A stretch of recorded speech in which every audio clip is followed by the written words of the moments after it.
around. There had to be something I could use to reach the top.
Well, I was just outside for a breath of fresh air, and what a night. I know most of you are probably in your beds by now, but if you're still up and around, take a moment. Step outside for a spell and breathe in deep. The weather is absolutely still. The sky is crystal clear. It's like the forest is quietly breathing along with you. As you listeners know, I'm a night owl, and it's on nights like this I wish I wasn't cooped up in the studio. Makes an old man like me wish I could just roam wild. But here I am, and who'd keep you company all night long if I weren't? It looks like I'm not the only one staying up late. Caller, you're on the air. Hey, Pat, it's Maurice Horton. Hello, Maurice. What are you up to? Well, I was just taking Toby on his walkies. Oh, isn't it beautiful out there? Sure, but Pat, the reason I called is that Toby heard something rustling in the undergrowth and took off after it, and I couldn't find it. Probably a rabbit. Sure. Toby loves rabbits. Well, sure. Anyway, I figured that, if anyone runs into Toby, they could grab him. My number's on his collar. And Toby's a friendly dog? Oh, Toby loves people. Usually he comes back, but we were pretty far from home, and it sounds like he went pretty wild there. Great dog, but just too dumb for his own good. Well, Maurice, it's out there now. Hope Toby comes home soon. Yeah, thanks. You have a good night now.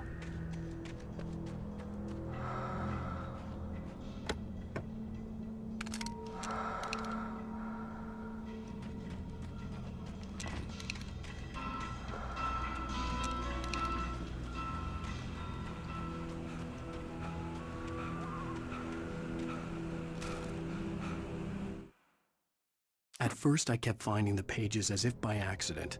The book I couldn't remember was either a terrible and true prophecy or an act of creation that had rewritten the world. I began to hunt the pages feverishly, for they held the answer to the mystery. With it, I could save myself. With it, I could save Alice.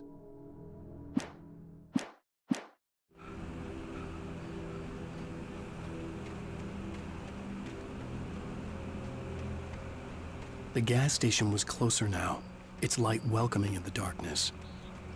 Paul makes the best dogs in the state. Belly Burster is the best with no contest. Monster Dog is second best. The famous dog is third.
I stepped into the gas station's garage. It was dark and quiet. The place was a mess. It looked like someone trashed the place or that there'd been some kind of fight. Light spilled into the room through an open door at the back, and I made my way toward it. Without any warning, I was blinded by a bright light. An old portable TV on the shelf had come alive by itself. Impossibly, I could see myself on the screen, talking like a madman.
Science. It bestows immortality on those who advance it to elevate all of mankind. Newton, Einstein, Sagan, princes among men. But the price for such a legacy is steep indeed. In Night Springs. Tonight's episode, a quantum suicide.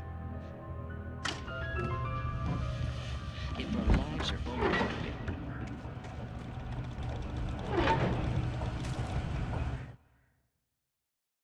"The cabin on Cauldron Lake?" she asked. The sheriff looked at me suspiciously. The early morning light flooded through the office windows. I would probably never have gotten out of the woods alive without her help, but I couldn't tell her the truth of what I'd faced the previous night. She'd think I was lying or crazy. She'd lock me up, and she wouldn't help me find Alice.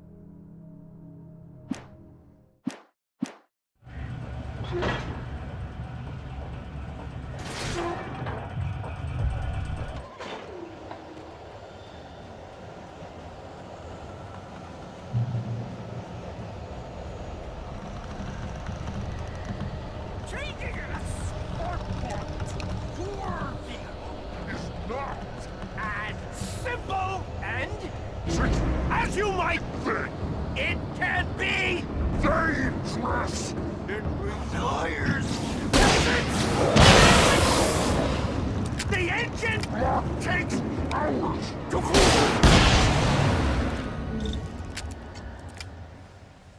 Stucky's body vanished, leaving behind only a lifetime of nightmares to come, assuming I'd reached the lights at the gas station alive.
I recognized the parade float I had seen in Bright Falls when I first arrived with Alice.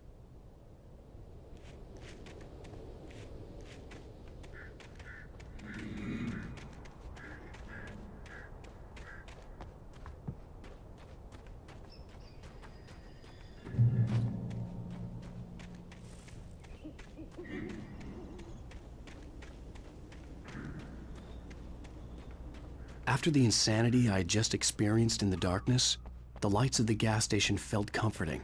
At least for a moment, the sane world reasserted itself.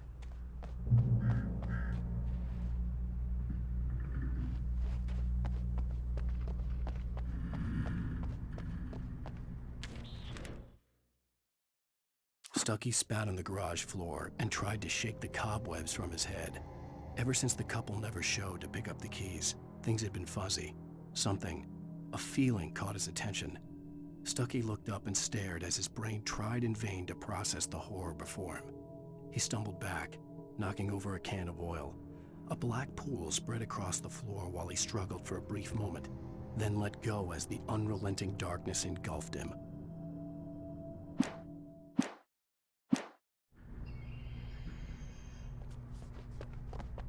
The Deer Fest had been 2 weeks away when we arrived. If the day count on the banner was right, I was missing a whole week between the night we got here and now.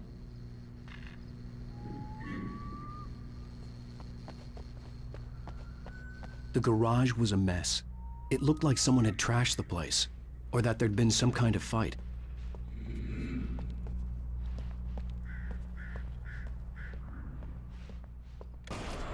All right. I'll keep writing. Outside, there's only darkness. Outside the cabin, outside the story, there's only darkness. I can feel her presence in the dark. Just now, I could smell her perfume in the room. I'll reach her, I'll fix it up. I'll bring her back. The story will come true. If I stop, she's lost. I don't believe this. It'd been me on the TV, talking crazy. Was I losing my mind?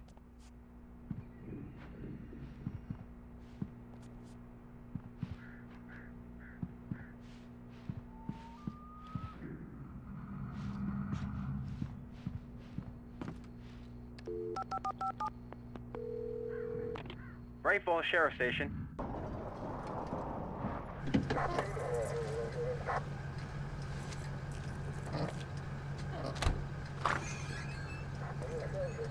Oh, thank God, Sheriff. Sheriff Sarah Breaker. You are... I'm Alan Wake, but listen, I was in a car crash. My wife, Alice, she's missing. Calm down, Mr. Wake. We were staying in a cabin on the island, on Cauldron Lake. There's no island on Cauldron Lake, not since the big eruption in the 70s. Please, I can take you there, okay? You look like you've taken a pretty bad knock to the head. Are you okay? Listen. We'll figure this out. Please get in the car. We'll swing by the lake and then we'll go to the station, okay? Mr. Wake, have you seen Stucky, the guy who owns this place? I realized I couldn't tell her what had happened in the forest. She wouldn't have believed me, and then she wouldn't have helped me with Alice.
Night falls with my wife, Alice. Thank you for coming here with me. I thought maybe you could write here. I don't want to hear it! God damn it, Alice! Now, she's missing. Alice? Alice? I woke up behind the wheel of a crashed car. I'm missing a week. I was attacked by shadowy men straight from a nightmare. The sheriff took me to the lake Alice and I had stayed at, but the cabin had disappeared.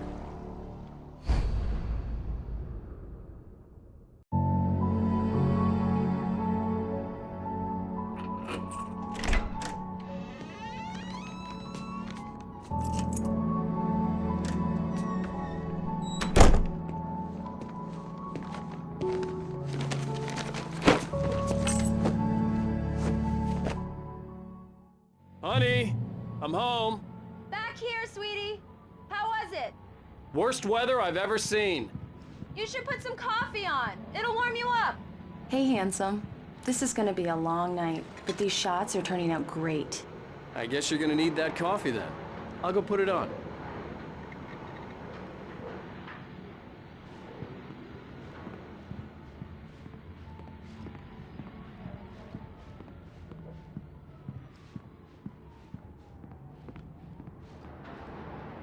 Coffee's on.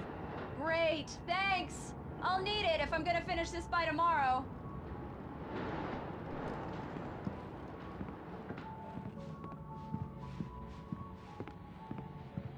Oh, hey, I just finished those cover mock-ups. They're on your desk. Tell me what you think.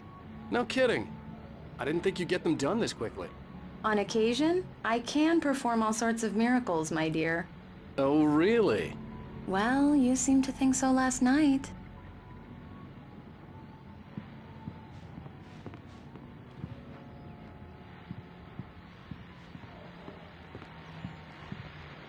These look really good. Oh, sure, until Barry gets his hands on them. Which, by the way, will happen over my dead body. The last time was the last time. Oh, and speaking of... This was a late goodbye. 13 years after I'd gotten my revenge, it had finally caught up with me. It had been a long time to bear the pain. My blood painted the snow red, a gruesome slushy, dissolved all the scattered painkillers and leisurely dripped down to the sewer, mingling with the bile of the city, becoming one with it. I can see them. It's true what they say about the fall and the sudden stop at the end. I'd lain here in the snow while the lurid chain of scenes that had led me here kept playing in my head. A rerun of my own private snuff movie, a memory of my corpse, alone at my own wake, thinking in metaphors again. The femme fatale was gone. Only a sour taste remained of the kiss that killed me.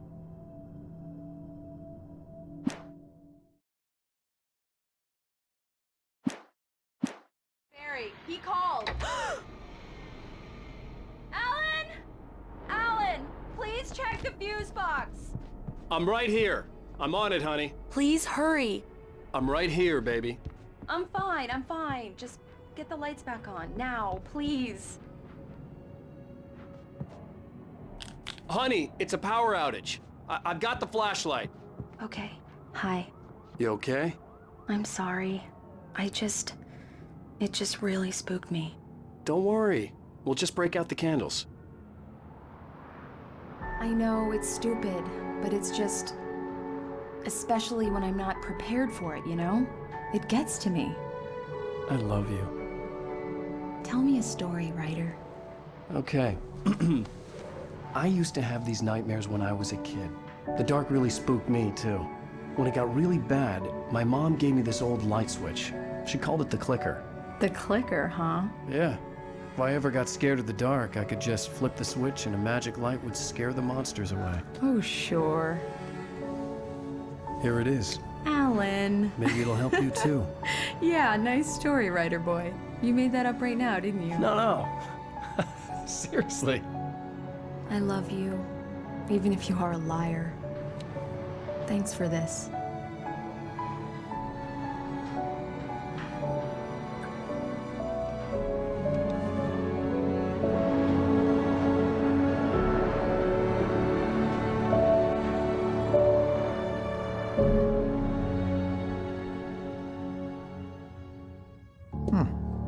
do you feel, Mr. Wake? Any nausea, disorientation, anything like that? Mr. Wake, how are you feeling? I'm okay. My head's fine. I had to lie about my headache and memory loss. He'd send me to a hospital for tests. I couldn't leave without Alice. Very well. I don't think you have a concussion, but you've obviously been through quite a shock. You should take it easy for a couple of days. Thanks. Well then, Mr. Wake, we're done here. If the pain gets any worse or you experience any other symptoms, you should come see me. I'll let you get on with it then. Sarah, Sheriff Breaker, is waiting for you. She's very good at her job. I'm sure she can locate your wife in no time. Doc Nelson was the image of a small-town doctor. Sheriff Breaker had called him to the station to take a look at the cut in my head.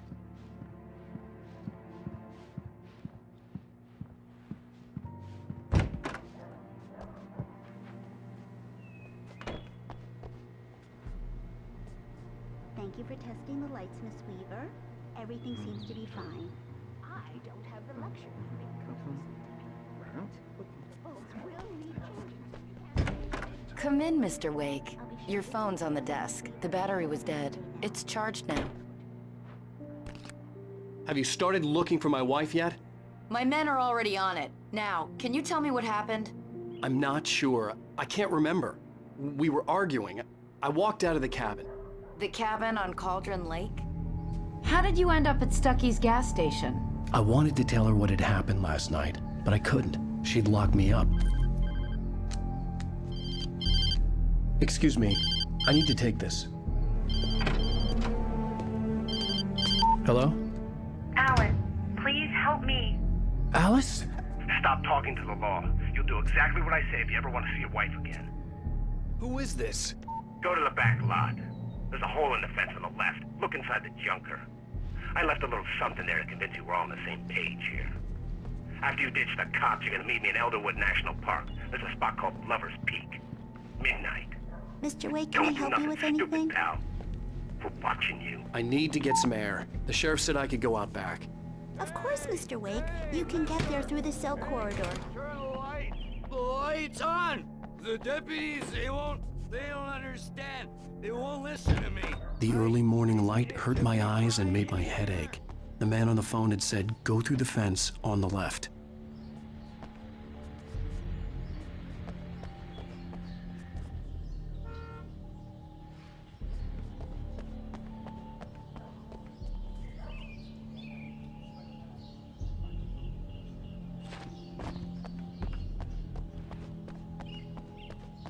The caller had told me to find a hole in the fence behind the police station. There was something for me in an abandoned car.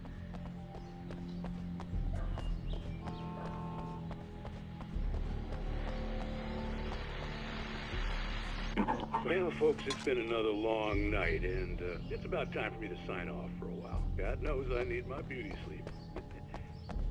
Just one more item before I go. It's been a busy night for the sheriff's department. We've had a few broken windows, even a report of shots fired on Main Street.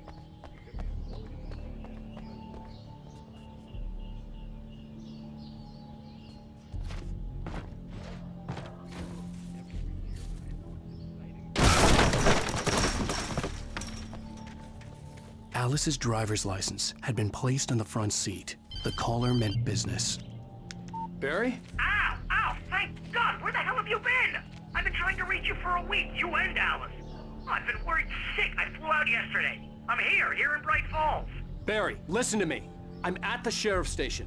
Come and get me. I can't talk now. Ow! What the hell is going on? I had to get the sheriff to let me go.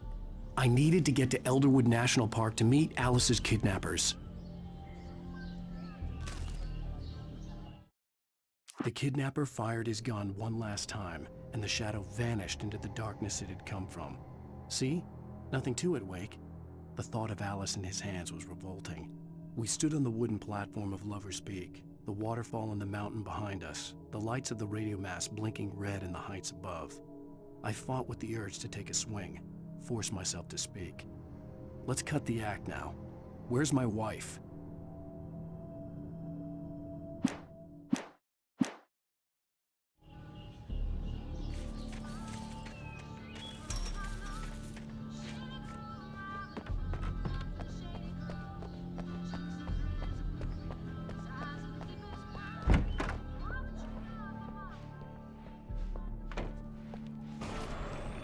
A writer is a light that reveals the world of his story from darkness, shapes it from nothingness. The way a sculptor carves a statue from a block of granite. If I stop, the world I'm making dies. Darkness will reclaim it. It's a long, hard journey into the dark. Alice's life is at stake, but I can't think about that, or I'll lose it. The dread lingers at the edge of perception. I'll push on. Anything is possible here. I'll write the story. I'll save her. Marvelous, Sarah. I just wanted to settle all the damage the Anderson brothers might have inadvertently caused on their recent and regrettable little outing. They are not accountable for their actions, of course. I can assure you that my... Are you feeling any better, Mr. Wake? I'd like to leave. Am I free to go? Well, we still need to talk about... Am I under arrest? No, of course not. But I need to know where you'll be staying so I can get in touch with you. I'd avoid the motel. The Majestic is known for its roaches. The cabins at Elderwood are pretty nice, though. That sounds perfect. I'm Dr. Emil Hartman. I'd like to invite you to stay at Cauldron Lake Lodge. Did you talk to my wife? I had the pleasure of discussing your situation with her on several occasions. Did you set something up with her? I invited her here. My clinic is a place where... Oh! Hey! Oh, my! Take it easy. Hey, nobody move! Get your hands off of my client! Who are you? I'm Barry Wheeler, his agent. If you have business with Mr. Wake, you talk to me. You yokels won't know what hit you once I sick my lawyers on your asses. No harm done, Sarah. I'm all right. I don't want to press charges. Mr. Wake, my offer still stands. Get me out of here. What the hell was that about, Al? We don't need a replay of that thing with the paparazzi. I thought they were gonna lock you up.